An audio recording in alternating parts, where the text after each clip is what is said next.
Merci à tous d'être venus, c'est vraiment sympa. C'est le deuxième Meetup Monitoring. Je me présente, donc Mathieu Robin. Je travaille chez OpenIT et chez Idora et on touche tout ce qui est autour de la supervision. L'idée de ce soir, c'était de parler d'un autre groupe aussi qui s'appelle Genève Open Source Meetup. L'idée, c'était de se dire deux groupes, un projet, et de partir sur une idée complète de comment automatiser la supervision. L'équipe à Jérôme et Antoine de chez Clevernet Systems sont très doués pour la partie automation et automatisation sur de l'open source, et bien entendu avec Puppet. Et l'idée, c'était de se dire comment on va pouvoir automatiser tout ça, c'est-à-dire qu'on crée une machine, on provisionne une machine, grâce à l'automation, on va la mettre dans la supervision. C'était le concept de l'idée. Pourquoi ça? Parce qu'on a besoin aujourd'hui d'être très très rapide. C'est-à-dire qu'on provisionne une machine, on va la superviser automatiquement. On va vraiment être... La machine se crée, on la monitore tout de suite sans vraiment chercher à comprendre pourquoi j'ai oublié, je suis passé par un process, je suis passé entre différents silos dans une entreprise, etc. On a besoin d'être très très rapide sur ce domaine. Pourquoi on a besoin d'être rapide? Parce que en fait, les méthodes ont changé. On ne travaille plus en silo, on ne travaille plus dans toute la partie l'équipe infrastructure, l'équipe développement, l'équipe réseau. Maintenant, on commence à se merger avec des équipes DevOps, donc des équipes qui font du développement, de l'opérationnel, et que le développeur va être capable de créer sa propre machine. Qui dit créer sa propre machine, dit automatiquement la superviser pour avoir un retour de supervision là-dessus. Donc on va travailler avec un produit cloud qui s'appelle Idora, qui va nous permettre en fait de créer un Docker. Un Docker, c'est un conteneur uniquement basé sur les services, un microservice, avec dedans Puppet, qui va aller connecter directement au système d'automation, puis à la suite on fera la supervision. Alors pour les puristes, Docker, c'est un Dockerfile très très très moche, très pas beau à voir, mais l'idée c'est-à-dire qu'on va construire un Docker, donc un conteneur, sur CentOS, puis on va installer et updater CentOS, installer le SNMP, installer Puppet Agent, et puis faire une petite configuration avec Apache derrière. Pourquoi on a besoin de ça? Parce qu'aujourd'hui, on a plein d'outils dans le développement qui sont connectés au cloud, qui sont connectés à Amazon, qui sont connectés à VMware, à Azure, à Google, à Idora, enfin, tous les clouds que vous pouvez trouver maintenant ont des API et du CLI, donc du command line, pour créer des machines automatiquement en fonction des besoins. Donc après, on a différents outils qui permettent de pousser du code, qui permettent de connecter directement depuis vos environnements de développement. On va dire, je veux développer cette nouvelle branche de mon développement et je la pousse. Et ça va créer automatiquement une machine, mettre la nouvelle version et automatiquement la superviser. C'est l'idée. Le CLI, c'est quelque chose qui est simple, c'est un client lourd sur votre machine installée qui va directement aller attaquer votre cloud, donc chez Amazon, chez Idora, chez Microsoft, Azure ou autres hébergeurs, qui va permettre en fait de vraiment, en une ligne de commande, créer votre machine ou vérifier allouer des ressources, vérifier qu'elle fonctionne, avoir les logs, avoir les statistiques, etc. Ce soir, on a utilisé la plateforme Idora, qui est basée sur Jelastic. Jelastic, c'est un provider, un orchestrateur de conteneurs qui permet en fait de créer ces machines, à la fois du PaaS, à la fois de l'IaaS et à la fois du conteneur as a service. Donc l'idée, c'est qu'avec simple ligne de commande, on installe le client lourd, et puis après, oh c'est dégueulasse, on va pouvoir s'authentifier sur la plateforme avec une simple requête, et donc avoir son token sur la plateforme. Son token va nous permettre en fait d'accéder aux commandes du CLI pour pouvoir créer ses machines, builder de nouveaux services, manager ses domaines, ce client SSL, enfin, voilà, faire toutes les tâches qu'on pourrait avoir besoin et qu'on attend d'un cloud provider. C'est l'idée. Maintenant, on va travailler ce soir uniquement sur la partie création d'un environnement, parce que l'idée, je vous rappelle, c'est de créer un environnement avec une ligne de commande et automatiquement le mettre sous Centréon. C'est-à-dire que voilà, en simplement une ligne de commande, 1 minute après, poum, poum, poum, avec l'automatisation, et on est sur Centrion. Donc on va créer une commande qui va dire, je crée mon environnement, comment va s'appeler mon environnement, de quel type il est du Docker, et on va chercher le Docker sur la plateforme Hub de Docker. Donc quelque chose de vraiment simple, mais en même temps très efficace pour pouvoir créer un environnement. On met à peu près 45 secondes pour créer l'environnement. Donc la ligne en haut, vous ne voyez pas super bien, c'est celle que j'ai copiée avant. L'environnement se crée avec toutes les informations que j'ai besoin. On peut bien entendu récupérer à droite ou à gauche. Ça, toute cette technologie d'automatisation, enfin surtout de création automatique, c'est de se dire, avec des outils de développement comme Jenkins, où on va pousser un nouveau code sur du GitHub, sur du Git local, sur du SVN ou autre, on va automatiser un process. On va aussi automatiser pour voir des tests AB, des tests unitaires en se disant quelle est la bonne version de mon site web, de mon application qui fonctionne auprès des utilisateurs. Donc on a besoin aujourd'hui d'être très agile et de pouvoir se dire, OK, on teste cette version, est-ce que ça marche? On fait tester un groupe d'utilisateurs dans l'entreprise. Est-ce que cette version fonctionne mieux? Est-ce qu'elle plaît mieux?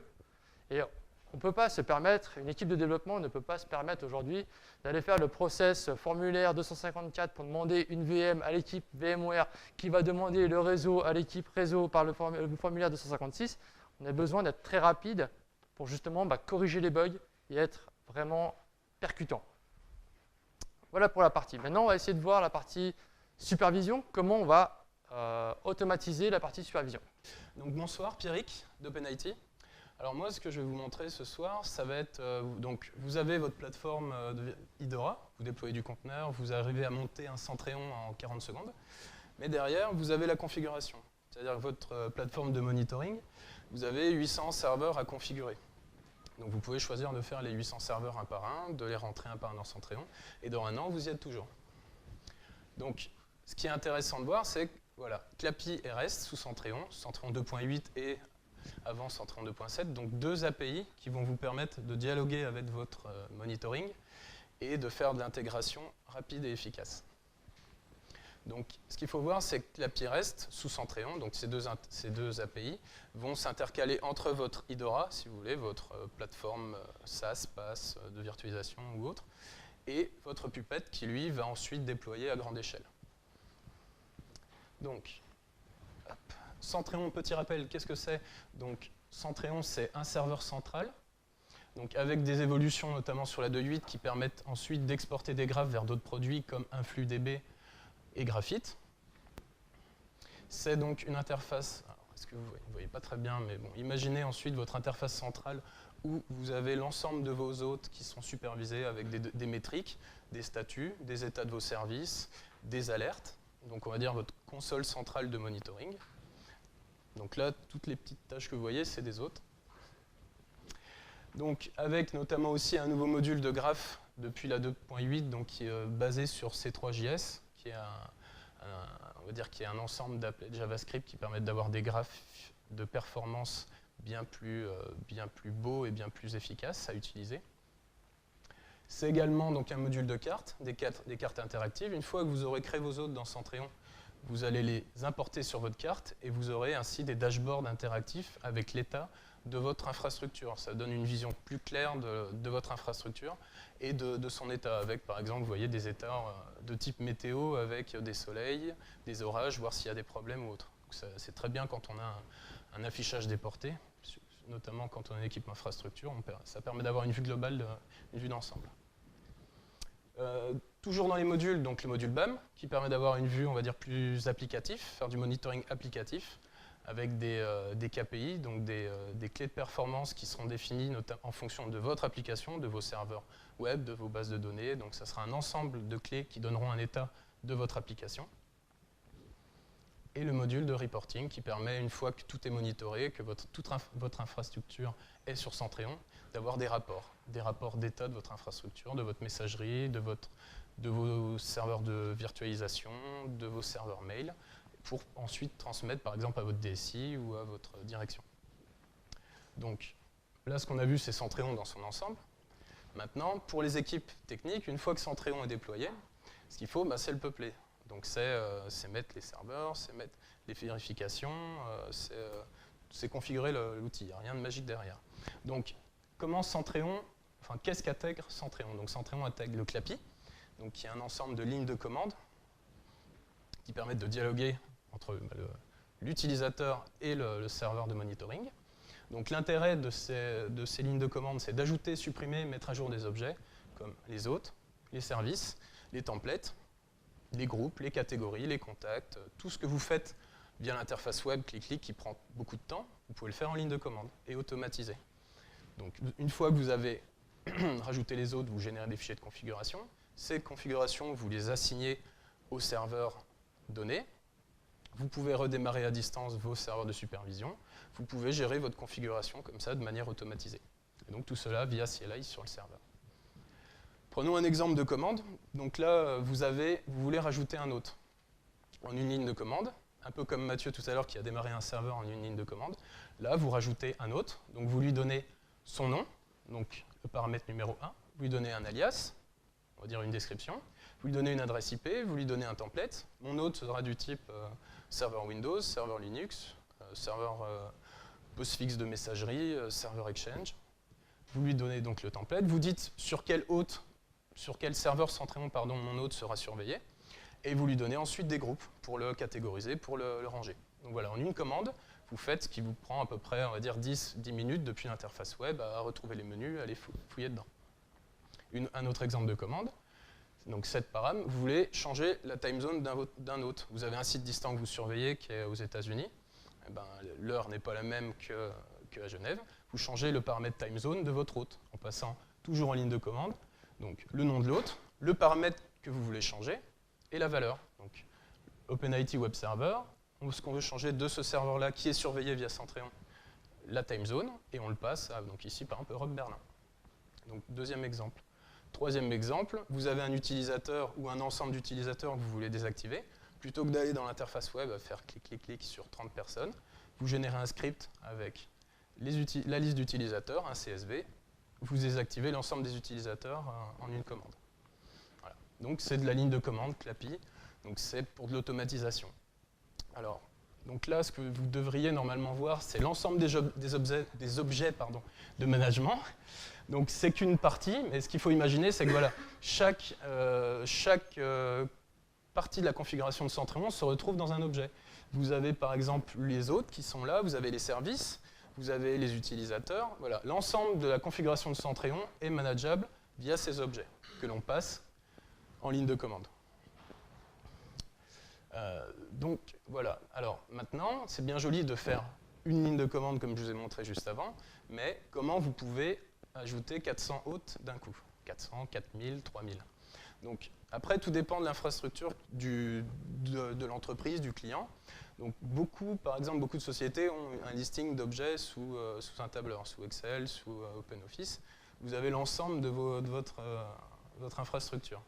Donc là, ce que vous pouvez faire facilement, avec quelques lignes de script, c'est à partir d'un tableau Excel, vous générez des commandes CLAPI via un langage de script, Perl, Python, VBScript, ce que vos développeurs savent faire. À partir de ces lignes de commande-là, alors je vais essayer de zoomer un peu parce que là c'est vraiment critique. Est-ce que vous voyez mieux? Voilà. Donc, ce que vous voyez ici, ce sont les lignes de commande générées en CLAPI pour un hôte. Donc ça veut dire que là, vous allez générer un hôte, donc une machine à surveiller dans Centréon, grâce à tous ces paramètres-là. C'est tous ces paramètres-là, toutes ces lignes. Une fois que vous les avez faites une fois pour une ligne dans votre tableau, vous régénérez, comme ça, vous scriptez, vous faites une boucle pour l'ensemble des serveurs de votre tableau Excel. Donc là, typiquement, une fois que votre script est bien fait, en 30 secondes, vous générez 40 000 lignes CLAPI, et ensuite, vous les intégrez dans Centréon, et on peut dire que si votre tableau est bien structuré, vous avez tout prévu, c'est-à-dire les adresses IP, ce que normalement toute entreprise devrait avoir, c'est un listing de son infrastructure, quelque chose de référencé, vous êtes capable, en une journée, 2 journées, 3 journées, d'intégrer l'ensemble de votre infrastructure au monitoring. Donc ça, c'est un outil interne qui a été développé pour faire l'intégration. Donc, vous voyez, un hôte. Donc par exemple, ici, un serveur Greylog. Donc on lui donne son nom. on remplit un alias, une adresse IP ou une entrée DNS, ici. Un template, donc mon hôte est du type Linux. Ensuite, on peut rajouter des templates si on le désire. Un groupe pour catégoriser, ranger. Donc derrière, ici, donc là c'est de l'Excel, donc on a du VBScript qui tourne. On fait un export, ce qui nous génère un fichier plat, qui est ici. Voilà. Donc là, pour deux serveurs, on a l'ensemble de la configuration. Une fois qu'on a fait ça, donc pour l'ensemble de son parc système informatique, ce qu'on va faire, c'est qu'on va le donner donc au serveur de supervision, à Centréon. On va l'importer. Alors là, donc, par exemple, là, c'est un environnement de démo. Donc là, ce que je fais, c'est que j'ai simplement copié le fichier sur le serveur. Tac. Voilà, la commande. En une commande, on importe l'ensemble des lignes CLAPI générées au préalable. Voilà. Et ensuite, on a nos hôtes dans Centréon, voilà, qui sont importés. Alors, ce qu'il faut bien voir, c'est que ça permet, avant d'avoir une infrastructure de type Puppet, où là, vous avez toute l'infrastructure à monter pour faire de l'automatisation à grande échelle, vous pouvez déjà automatiser, vous, l'intégration de votre supervision, de vos hôtes, de votre environnement, via ligne de commande. Une fois que vous avez fait déjà cette première étape, vous avez d'autres possibilités. Tac. Alors. Vous avez par exemple des applications web qui ont déjà un API REST, donc qui dialogue déjà en web avec vos SGBD ou autre chose au système. Donc sur Centréon, l'application est capable de dialoguer en REST. Donc ce que vous pouvez faire ensuite, c'est donc activer l'API REST pour un utilisateur, donc la partie 1, donc qui se fait via la configuration de Centréon, créer un jeton d'authentification, c'est-à-dire je vais donner le droit à un utilisateur de dialoguer en REST, donc de faire des requêtes d'insertion, d'affichage, de récupération de données, et donc interroger Centréon via l'API REST. Donc ensuite, si vous avez des utilitaires comme par exemple SoapUI ou Firefox REST Client qui vous permettent de tester, donc là vous verrez rien à l'écran parce que la résolution est un peu trop grosse, mais vous pouvez dialoguer en REST directement. Tout ça pour dire que Centréon, sans l'intégration de Puppet, est déjà manageable à distance, on peut l'interroger, on peut travailler avec des API et on peut déjà automatiser à une petite échelle son intégration. Que ce soit en CLAPI, en REST, vous avez déjà la possibilité pour intégrer toute votre infrastructure dessus, de faire ça de manière simple. Voilà. Bonsoir à tous, je suis Gauthier de Clevernet System. Donc moi je vais vous présenter Puppet en quelques mots, puis après on verra comment avec Puppet on peut automatiser la supervision d'un hôte directement au démarrage de celui-ci. Donc Puppet, qu'est-ce que c'est, à quoi ça sert? Puppet, c'est un outil de gestion centralisée des configurations. Donc il y en existe d'autres, vous en avez peut-être déjà entendu parler, il y a aussi Chef, CF Engine, Salt, Ansible, j'en oublie certainement. Et alors Puppet, ça permet de résoudre des problèmes d'administration système des grands parcs, mais aussi de parcs plus restreints. Parce que ça simplifie vraiment tout ce qui est tâches répétitives, ça simplifie aussi tout ce qui est supervision de l'état du parc, ça simplifie aussi tout ce qui est étape d'audit. Donc c'est assez utile. Alors comment ça fonctionne? C'est une architecture client-serveur. Donc il y a un agent Puppet qui est installé sur les machines et qui interroge à intervalles réguliers le serveur Puppet. Alors comment ça se passe si on rentre un peu dans les détails, on ne voit pas très bien mais je vais vous expliquer. Donc on a le client Puppet qui fait un appel vers le serveur Puppet via la commande Puppet agent -test. Donc cette commande est lancée toutes les demi-heures mais c'est un temps qui est configurable. Et cette commande elle envoie des facts au serveur Puppet Master. Alors les facts, qu'est-ce que c'est? C'est un ensemble d'éléments qui définit le serveur, le client Puppet. C'est-à-dire qu'on va retrouver l'hostname, le FQDN, l'adresse IP, le nombre de CPU, l'état des disques, les paquets installés, la version de l'OS, tout un ensemble d'informations qui vont permettre d'identifier le client Puppet. Alors le Puppet Master, lui, reçoit ces facts et il va générer une configuration en fonction de ces facts et des manifestes. Les manifestes, c'est quoi? C'est la configuration de Puppet. C'est-à-dire qu'on va avoir par exemple un manifeste pour un serveur web, ça va être on installe Apache, Apache il tourne et il écoute sur le port 80. Un manifeste pour un serveur MySQL, ça va être on installe MySQL Server, on s'assure que le service tourne et qu'il écoute sur le port 3306. C'est juste des qu'est-ce qu'on veut que le serveur fasse. Donc Puppet Master il récupère les facts, il lit ses manifestes et il génère une configuration qui transfère au client Puppet. Et le client Puppet lui il récupère ça. Et si c'est un serveur web, il dit d'accord, je suis un serveur web, je fais un yum install Apache, je déploie telle configuration, je lance le service. Donc il applique cette configuration, il génère un rapport, et ce rapport, il le transfère au serveur Puppet qui lui le stocke.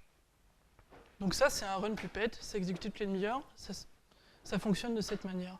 Maintenant qu'on a vu le fonctionnement d'un run Puppet, bon, je vais rentrer un peu plus dans le détail, je vais vous montrer quelques manifestes pour voir comment est-ce qu'on automatise l'intégration dans Centréon d'un nouvel hôte. Donc pour ça, on va voir le manifeste d'un hôte d'un client Puppet. Donc il est séparé en deux parties, on ne voit pas très bien. Et si vous voulez, il y a une première partie avec la classe SNMP. La classe SNMP, qu'est-ce que c'est? C'est une classe et en fait ça appelle un module Puppet. Et ce module SNMP, qu'est-ce qu'il fait? Il installe SNMP, il s'assure que le service est lancé au démarrage et que le service tourne. Et après, il déploie une configuration par défaut qu'ici on a un peu optimisé en précisant que nous on voulait que l'adresse sur laquelle ce service tourne écoute c'était le port 161 en UDP et on voulait que la community par défaut de SNMP ça soit public. Donc ça c'est un premier élément, ça va être exécuté tout de suite, ça va installer tout ce qu'il faut, ça va s'assurer que le service tourne et ça va être fait tout de suite. Ça c'est un peu plus compliqué, c'est un objet et en fait cet objet il ne va pas être exécuté sur la machine mais il va être exporté dans la base de données du Puppet Master. Cet objet, qu'est-ce qu'il dit? Il dit on va lancer deux commandes. On va lancer la commande qu'on a vue tout à l'heure, donc c'est un appel de la CLI de Centréon, de Clappy, qui va ajouter un hôte qui aura pour nom FQDN, l'alias ça sera FQDN, comme IP adresse, l'IP adresse, le template ça sera OS Linux SNMP Custom, le poller ça sera central et le host group ça sera meetup.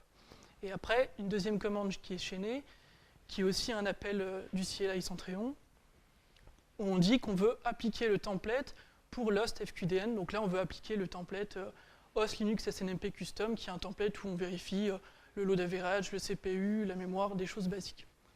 On va exécuter ces commandes que si la commande root check host FQDN renvoie 1. C'est-à-dire, cette commande, qu'est-ce qu'elle fait? Elle fait un appel Centréon pour vérifier si le serveur est déjà dans la solution de configuration ou pas. Parce que comme le run Puppet tourne toutes les demi-heures, on ne veut pas le rajouter toutes les demi-heures dans la configuration Centréon. On veut le rajouter que s'il est absent.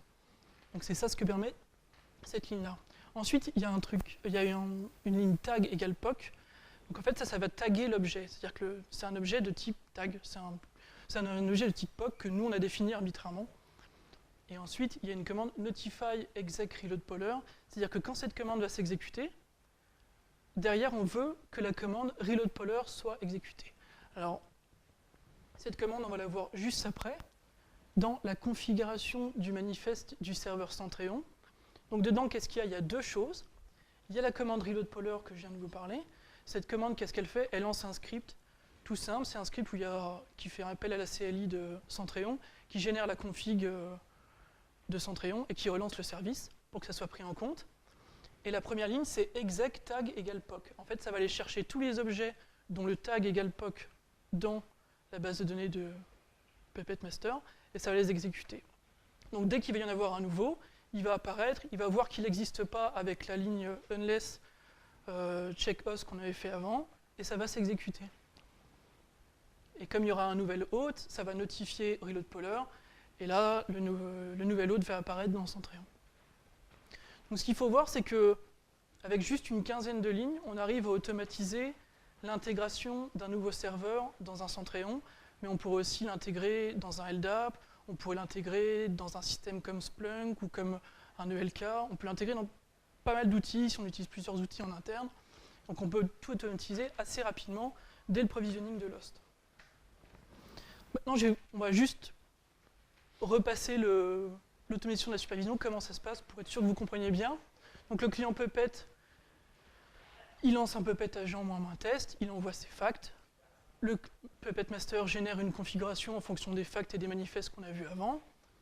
Il envoie ça au client Puppet qui lui applique la configuration. Donc qu'est-ce que c'est? Il y avait deux parties. Il y a installation, configuration et lancement du service SNMP. Et il y a générer cet objet tagué POC dans la base de données du Puppet Master. Et donc il renvoie son rapport au Puppet Master et l'objet tagué POC. Et un peu plus tard, le serveur Centréon, lui, fait un appel à Puppet. Donc il envoie ses facts.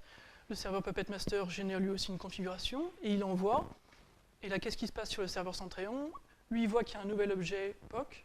Donc il exécute la commande. Le serveur est disponible dans Centréon et il envoie son rapport au Puppet Master.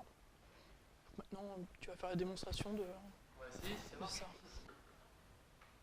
Donc, on a notre super Centréon où on a monitoré le serveur Centréon et on moniteur le Puppet Server. Avec, bien entendu, ces petits graphes, etc. L'idée, c'est de se dire qu'en une ligne de commande, on va pouvoir créer un Docker sur Idora qui va être, l'agent va être installé, l'agent va discuter avec le Puppet Server qui va aller le mettre dans Centréon automatiquement. Je ne vais pas vous mentir, la commande, elle doit être par là. Voilà.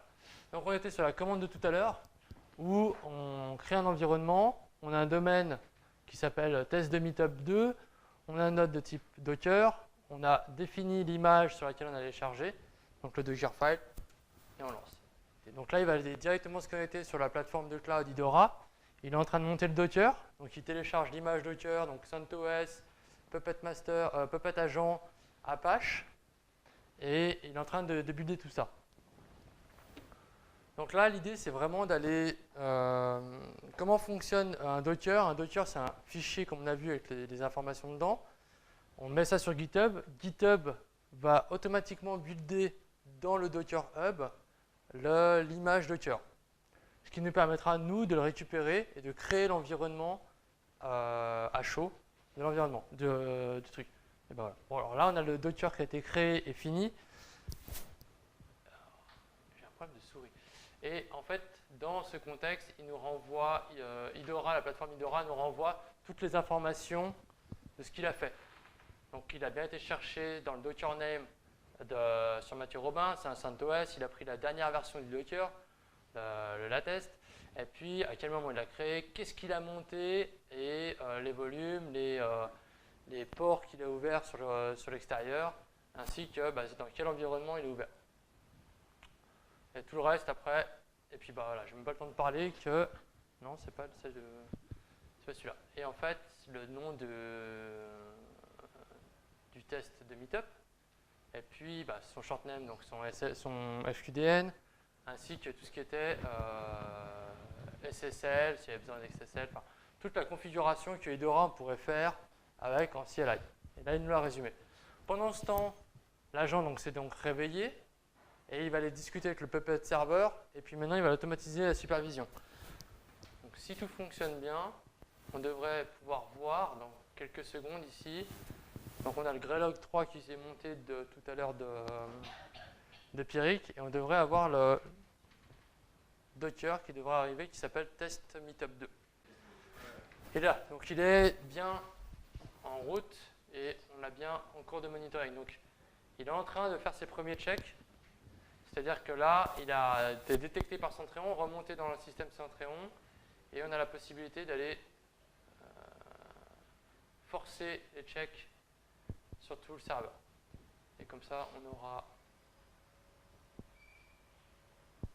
un joli Docker tout monitoré, tout beau, qui ne fait plus rien. Donc en gros, en une minute, un peu plus, ce soir un peu plus, c'était 2 minutes, on va dire 2 minutes, on a la capacité là, de créer un environnement et d'avoir notre environnement qui tourne. Ce qu'on va pouvoir faire, c'est qu'aussi vérifier que lui, il a bien la page qui tourne. Donc on a bien le Meetup Genève et voilà, on a bien la page avec le petit gif qu'on avait poussé dans le Docker.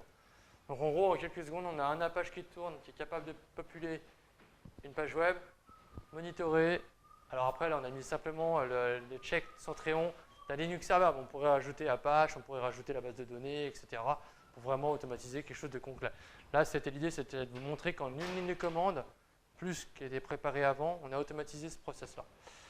Et maintenant, je pense que je vais laisser la parole à Max, qui en fait, c'était une présentation qui n'était pas prévue. Et Max, en fait, travaille chez Centréon et représente la communauté open source. Et il avait fait une démonstration, enfin une présentation qu'il doit faire demain un partenaire, je crois, un client ou Une entreprise qui va peut-être passer sur Centréon. voilà, de l'automatisation. Et je pensais que c'était cool de rajouter une petite présentation. Donc, je vais peut-être avoir un peu quelques bafouillements parce que je ne l'ai encore jamais faite. Je l'ai à peine préparé, à peine fini les slides. Donc, l'idée, c'était... je vais redire beaucoup de choses qui ont été dites du fait que c'est très générique. On n'est pas sur la technique, on est plus sur du pourquoi, le comment, et un exemple à la fin. Donc, je me présente vite fait. Je m'appelle Maxime Bersou, je suis Community Manager chez Centréon.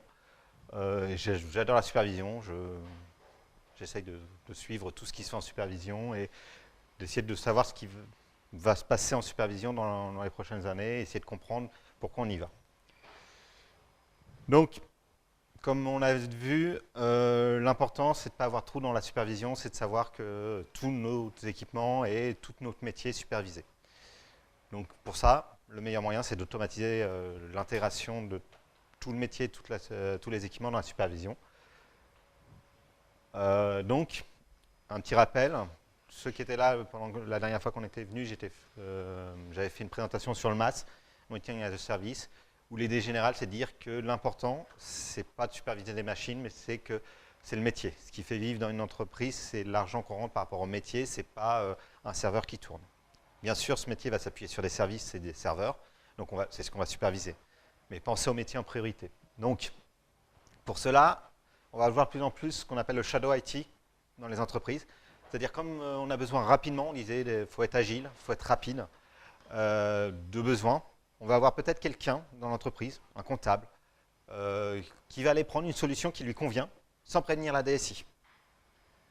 C'est une solution SaaS, c'est préinstallé, il va seulement mettre la carte bleue, ça marche, sauf que personne ne sait qu'il est utilisé. Puis un jour, il va dire, je n'ai pas pu faire mon travail parce que l'outil n'était pas opérationnel, sauf que personne ne savait qu'il utilisait cet outil. Donc c'est un gros problème à l'heure actuelle dans l'entreprise, c'est que la DSI est des fois pas au courant qu'il y a des outils qui se mettent en place. Pour ça, le rôle de la DSI aussi, c'est d'aller voir les gens et de dire, vous utilisez un outil, c'est pas grave, c'est peut-être pas le nôtre, mais au moins qu'on soit au courant. Et comment on peut le superviser? Comment on peut savoir qu'il est opérationnel? Comme ça, on peut savoir l'impact quand il y a une erreur sur cet outil. On peut savoir l'impact qu'il y a sur votre métier. L'autre chose, on en a parlé avec les conteneurs, c'est que maintenant, les applications, c'est plus monolithique, c'est plus un seul serveur. C'est plein de petites briques à gauche, à droite, des briques qui sont scalables. Donc, une application Apache, c'est peut-être 10 petits conteneurs Apache avec un load balancer devant. Et qui va peut-être passer à 15 parce qu'il y a de la charge. Tout ça, il faut qu'on connaisse le nombre de conteneurs qui sont lancés, qu'on connaisse aussi l'état de ces conteneurs et l'état surtout de l'application en général. Ça, c'est une problématique qui va être de plus en plus présente dans les entreprises, qui sont surtout des entreprises avec des équipes DevOps. Je le dis souvent, c'est les métriques sont rois. Dès qu'il y a une métrique qui traîne sur votre réseau, il faut la superviser. Il faut la récupérer, la stocker. Vous n'allez peut-être pas savoir tout de suite pourquoi, mais il faut la stocker. On ne va pas la stocker un an, on va la stocker une semaine, un mois, mais il faut la stocker. Pour ça, il faut pouvoir automatiser cette récupération de métriques. Alors, il y a des outils où dès qu'on envoie une métrique, il la stocke. Il y a des outils où il faut lui dire de stocker cette métrique. Pour dire que les métriques sont rois, je reprends toujours un exemple. Je discute avec Jean-Baptiste Fabre de chez Blablacar. Ils ont eu un jour un crash MySQL. Ils ne savent pas pourquoi. Le MySQL de Blablacar est tombé, incident, la production Blablacar en rade, voilà. Et chez Blablacar, la politique, c'est de stocker toutes les métriques. Ils ont regardé toutes les métriques qu'ils connaissaient. Toutes se comportaient bien. Après, ils ont regardé toutes les métriques qu'ils ne connaissaient pas, et ils en ont vu une qui faisait quelque chose qui n'était pas habituel. Du coup, ils ont appelé SkySQL pour demander à quoi servait la métrique, pourquoi il y avait cet incident. Ils ont pu résoudre à long terme l'incident plutôt que redémarrer le service et pas savoir pourquoi il est tombé. Et maintenant, ils ont une alerte sur cette métrique qu'ils n'avaient pas avant. C'est pour ça que les métriques sont importantes. Donc, le sujet d'aujourd'hui, comment on n'a pas de trou dans notre supervision? Parce que le petit trou, là, bizarrement, c'est souvent l'élément qui tombe et qu'on ne sait pas pourquoi il est tombé, et on va passer énormément de temps à chercher pourquoi ça ne marche pas, alors que c'est un élément qu'on a oublié de superviser. Pour ça, on en a parlé, il faut un référentiel. Le référentiel, il faut savoir ce qui se passe dans l'entreprise, comment ça se passe. Donc, il y a plusieurs outils. Les outils d'inventaire, donc on a vu le fichier Excel, mais après, il y a des outils, GLPI, Fusion Directory, OCS, il y en a plein. Tout ce qui est config management, donc on a parlé de Puppet aujourd'hui, il y a Ruder, Chef, SaltStack, il y en a pareil au choix. Une CMDB, c'est le must, avoir l'environnement complet de votre entreprise et de vos applications, qui est lié à quelle application, pourquoi telle application est liée à tel métier. Vous allez avoir une vue beaucoup plus globale de l'entreprise dans une CMDB, par exemple, que dans un inventaire ou dans un outil de configuration. Et avec les nouvelles technologies de conteneurs, tout ce qui est ordonnanceur de conteneurs, tout ce qui permet de scheduler, de faire la scalabilité des conteneurs, de faire pop des conteneurs, de faire détruire à la volée. Donc tous ces outils-là, il faut qu'ils travaillent ensemble pour pouvoir insérer des données dans la supervision. Pour ça, on va utiliser tout ce qui est interopérabilité. Et ça, c'est les API. Donc, c'est pour ça que sur Centréon, on fait des API depuis la 2.8, en reste. C'est que chaque outil, si vous pouvez choisir un outil, quand vous avez deux outils, regardez s'il a un API. Ça veut dire que vous allez pouvoir communiquer avec lui, vous allez pouvoir interagir avec lui à distance et automatiser toutes les interactions. Il y a la méthodologie DevOps. Donc le DevOps, c'est quoi? C'est des devs, des DevOps, qui travaillent ensemble pour faire avancer le produit, pour développer rapidement, pour déployer rapidement. Et ça amène au DevOps Movement. Donc on a commencé sur les produits monolithiques où il y avait 50 formulaires. On est passé en agile, mais tout ça, ça n'appliquait pas à la production. Et petit à petit, on va vers la continuous integration, continuous delivery, continuous deployment. Et on commence à parler de continuous operation, où en fin de compte, tout se fait transparent. On peut prendre l'exemple de Netflix. Netflix passe en prod régulièrement. Par contre, personne n'est coupé en plein milieu de son film en disant « Hop, arrêt de service, on passe en prod ». Non, non, ils ont un système de mise en prod où ils reconstruisent à l'identique la plateforme qu'ils ont. Ils migrent petit à petit les gens sur cette nouvelle plateforme et quand l'ancienne est vide, ils la détruisent. Tout ça, c'est grâce à de l'automatisation, à des conteneurs et à tous ces outils-là. Et la supervision est automatisée. Donc, un petit exemple de construction de comment automatiser. Donc, on en a vu un ce soir. Donc, on a nos 4 briques, donc notre config management, notre CMDB, notre système de conteneurs, d'instances, de ce que vous voulez. Ça peut être n'importe quel outil. Et la supervision. Donc, forcément, normalement, vos systèmes d'instances ou vos systèmes de conteneurs reflètent ce qu'il y a dans la CMDB. Sinon, c'est qu'il y a un problème. La config management reflète aussi ce qu'il y a dans la CMDB parce que c'est lui qui sait, la CMDB sait où sont les applications. Donc, le config management doit savoir comment configurer ses applications sur les machines. Donc, je vais faire pop une nouvelle machine.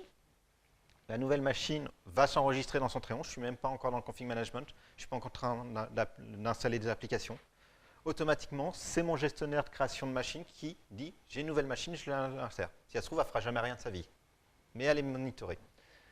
La machine va en même temps s'enregistrer au config management, on l'a vu aujourd'hui, qui, lui, va dire « Ah, je viens de mettre un Apache, donc maintenant tu me supervises mon service Apache.